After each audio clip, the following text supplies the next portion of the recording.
சென்னை விமான நிலையத்தில் இன்று பத்திரிகையாளர்களை சந்தித்த தம்பிதுரை, எங்களுக்குள் எந்த பிளவும் இல்லை, கருத்து வேறுபாடு மட்டுமே. கருத்து வேறுபாடுகளை களையவே இரு அணிகள் சார்பில் குழு அமைக்கப்பட்டுள்ளது.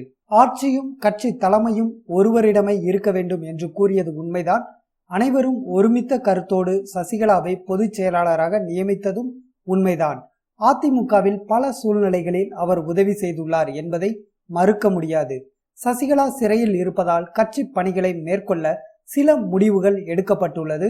பொது வாழ்வில் யாரும் மிரட்டல்களுக்கு அடிபணிய மாட்டார்கள் என்று தெரிவித்தார். மேலும் அவர், தமிழக முதலமைச்சர் எடப்பாடி பழனிசாமியை மாற்ற வேண்டிய எந்த முகாந்திரமும் இல்லை, எனவே அவரே முதலமைச்சராக தொடர்வார், இதில் எந்த ஒரு மாற்று கருத்தும் இல்லை என்று கூறியுள்ளார். மேலும் ஓ பன்னீர்செல்வம் அணியினர் வைத்த கோரிக்கையில் மற்றொன்று, மறைந்த முன்னாள் முதலமைச்சர் ஜெயலலிதாவின் மரணத்தில் இருக்கக்கூடிய மர்மங்கள் குறித்து நீதி விசாரணை வேண்டும் என்பது.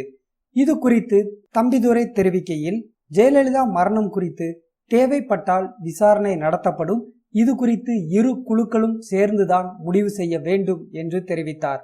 மக்களும் தொண்டர்களும் சில காரணங்களுக்காக தினகரனை ஏற்றுக்கொள்ளவில்லை. கட்சியில் இருந்து தினகரன் ஒதுங்கியிருப்பது வரவேற்கத்தக்கது என்று தெரிவித்தார்.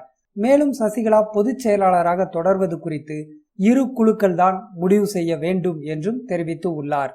இதனால் கட்சியில் தினகரனை மட்டுமே எடப்பாடி பழனிசாமி அணியினர் ஒதுக்கி வைத்துள்ளார்கள் என்பது தம்பிதுரையின் பேட்டியின் மூலம் தெளிவு செய்யப்பட்டுள்ளது. மேலும் சசிகலா தொடர்வது குறித்தும் பொதுச் செயலாளர் நியமனம் குறித்தும் இரு குழுக்கள் கலந்து பேசி முடிவு செய்யும் என்றும் தெரிவித்துள்ளார். ஆனால் ஜெயலலிதா மரணம் குறித்து தேவைப்பட்டால் விசாரணை நடத்தப்படும் என்று தெரிவித்துள்ளார்.